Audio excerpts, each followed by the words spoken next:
Well, obviously, yeah, there is an attack on freedom of speech. We see it in a close cooperation between major, social networking media platforms and the U.S. government.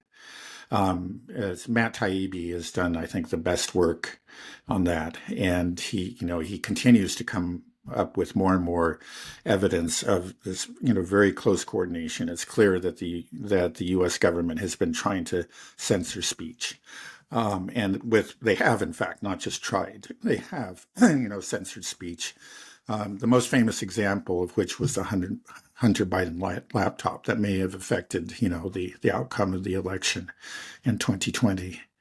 That was just a clear, deliberate suppression based on, a false claim, a claim that the Russians were behind it, and of course they weren't. But yeah, speech clearly is suppressed, is censored. Facebook and, for example, is famous, is particularly bad. I think about that. But even Twitter X, that's supposed to be the free speech platform. It does censor speech, but it's freer. There's no question that it's freer than it used to be. When Elon Musk took over, there were dissidents that had been driven from the platform, and they did come back. I saw it happen, and they're still on the platform. But then there clearly is suppression of a certain amount of shadow banning and so on and so forth for, advocates for the Palestinians, because again. Do you think that has to do in coordination with the U.S. government, or is that something that maybe Elon Musk is even putting his finger on? Yeah, maybe because he is an avid, Zionist. And that's right. Yeah, so that may be, it is freer. We have to be honest about that. It is freer. There was, YouTube. It has banned certain channels.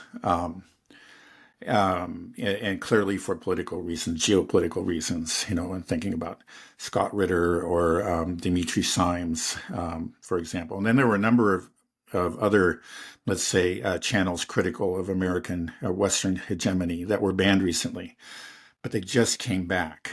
It looked like they were gone. Or thinking about the Rachel Levin's show, DD Geopolitics, Glenn Deason, which was one of the most amazing because, again, he's just such a soft-spoken and reasonable political scientist, from Norway. But all those channels were resurrected. And apparently what happened was that Jeffrey Sachs intervened. Jeffrey Sachs, who himself is very much, a very harsh critic of Western hegemony. But he intervened, but he's still, obviously has some influence, but he intervened, and I think especially on behalf of Glenn Deason, and that led to the other channels being resurrected. So, but it shows they were returned, but with a warning. And there was this, this absurd. They had been initially shut down on the basis, on the basis of the claim that they had violated hate speech laws. And, if you follow any of these channels, as I have, that's just absurd, just absolutely absurd. They're just but that's what it was said. Numerous and repeated, violations of our hate speech laws and shut down. Now they brought them back, but then, they said, be careful. So they're put on notice. So there is, so there is clearly there's a certain amount of censorship. There has been rather severe censorship. It seems to be very specific, like it was during COVID, there was a lot of censorship, directed. You were not allowed to question, be skeptical about the vaccines. And then it was later admitted that, a lot of the skepticism was science-based, but it was suppressed. It was just channels were eliminated, and there was very severe censorship over that. And then there's also very severe censorship over the, questioning of the legitimacy of the election. Of course, you can't question the legitimacy of the 22, but you were free to question the legitimacy of 2016. That's how it goes. So it's kind of hit or miss on YouTube and in some of these other platforms. And I think by and large, well, eh, um, there clearly has been an effort. There's no question. Again, Matt Taibbi's shown this very, very clearly, and he continues to dig up the information showing it. There has been an effort to censor, and there has been a lot of real censorship. But and it's in specific cases like the election and the vaccine, it's been very extensive. But by and large, I think it's failed, and that's just that because we have the media environment that we do, there are so many of these social these different platforms that people know how to access, that it's just very, very difficult for the government to shut things down. So it may be, there's reason to be worried. Is first of all, it's just very worrying that we have a government that sees the need to do this and is trying to do it. And you get people like Hillary Clinton and John Kerry just saying openly that we should put this at the top of our agenda. We need to, stop disinformation. And by disinformation, they mean information that's critical of the establishment. So that we have this. I don't know if they're really going to succeed. It seems to me the main problem is not the internet. This is what they're very upset that they can't control the internet. Well, good, and maybe they won't be able to control the internet, but the real censorship, where it's effective, and where the establishment narrative, is unchallenged, is in the legacy media. So if you're watching Fox News or CNN or MSNBC, as the older generation does, and not just the older generation, but just a lot of the establishment does, that's they are not being exposed to any dissident ideas. Yeah, well, there's such a need for the government to censor and to just toss the First Amendment in the trash can, because we've tethered ourselves to these blatantly false narratives. Yeah.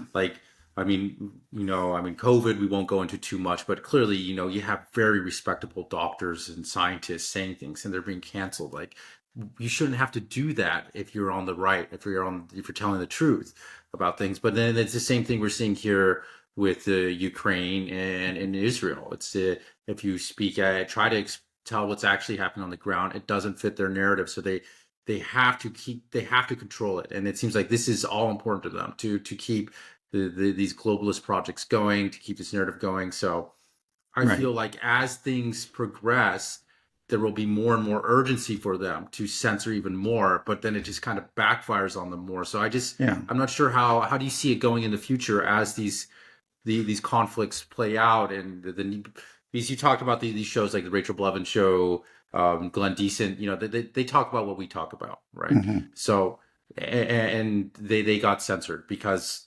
Do you think that they're going to be doubling down on it, and that type of speech will there's obviously the risk. It happened once. This time they got a reprieve. Maybe next time they might not. That's what we'll see. And I have to say it does hurt the cause. It does hurt the dissident cause, because a lot of people find channels like that and follow them through YouTube. And, I've seen certain channels, be shut down on YouTube. And then, I'll get a message, okay, we're up on Rumble. And I'll go over to Rumble, and they're not getting even a tenth of the viewership over there that they would get on YouTube. Right. Now, maybe at some point that, there's a risk that if they shut down too many channels, and all these channels start to migrate to Rumble, then you'll have a major shift in viewership over there. I think it's just when there are a few outliers, you can get rid of the outliers, and most people are too lazy to do anything about it, and they just watch something else. And then, there's a risk, because we've seen this happen before. If too many, dissident channels do go to Rumble, let's say there really is a major crackdown on channels critical of Western hegemony, and then they all migrate to we'll just say Rumble, then there are ways to go after Rumble. That's what we've seen. We see what's happening. That Telegram is also another alternative platform, and you see how that's under attack. We'll see if Durov is able to withstand the pressure to hand over the keys to Western intelligence. Um, we'll see what happens. I guess all in all, though, it's worrisome, and it shows that again that I think, just as you're saying, I think like you're pointing out, it shows the weakness really of the establishment. And I will contrast it again, as I've done in the past, to the Western establishment that I remembered as a child. There were alternative. The Soviet Union had Pravda and TASS, but nobody was worried about that, like winning over the hearts and minds of Americans, because it was silly. They generally had to lie. Now, it turns out they didn't always lie. Sometimes we lied. It wasn't absolutely black and white. But by and large, we had a free press, and you could get the truth in the West, and the Soviet Union controlled its information and hid a lot of facts and distorted reality. I think by and large, it's fair to say that was true, and people in the West who had free access to information could see it, and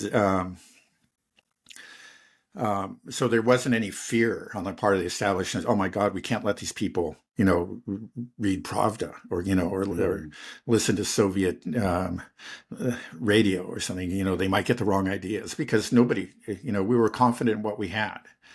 And it was just everybody was trying to, people were trying to defect to our country. There was climbing the Berlin Wall to get to freedom and so forth. That was the world that we lived in, but we don't live in that world anymore. And now it's not, as you say, it's just that we have an establishment that has really committed itself to a false version of events, a false reality. And I would say, it's across a broad spectrum. It would start with like the woke stuff, which is, again, very unpopular through the world. But just, the geopolitical is clearly it's a false narrative that we're pushing. Whether we're talking about Palestine or we're talking about Ukraine or a number of issues, it's a false narrative. And, RT doesn't have to be extremely clever, to come up with some sort of, to persuade people that the Western narrative is false. They just need to actually report the facts. It's right. Very, very easy when you're on the side of the truth. And it's really scary if you're, on the side of law. So that's why, you're just desperate to shut things down. Right. In the marketplace of ideas, we lose. So we have to alter the marketplace. We have to remove certain players from this marketplace of ideas and just only allow ours to crowd out any of the dissident voices. So is there any solution to this? How can we combat this? I mean, I guess things that like what we're doing, we're just... that's right, exactly. Just to support, as an individual, certainly support dissident media, it's important. And we're very small players, and there are many other players. We each have our own role, our own particular angle, but we all are critical of Western hegemony and picking away at the at the false narrative that's been put out there. So yes, support dissident media, and then there is some hope. The argument for a free press and the First Amendment is not dead in the U.S. It still resonates strongly. You have these establishment figures that are actually speaking out directly against it, but that does raise a lot of eyebrows. Now, I've heard.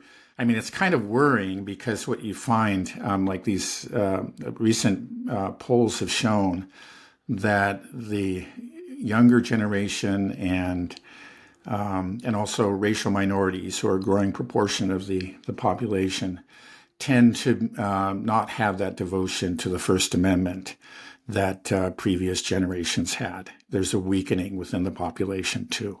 So that is quite worrying. But still at this point, the First Amendment argument gets a lot of support. And it's amazing that you do have people like Kerry and Clinton that just kind of openly speak against it. It just shows how far they've gone from their roots.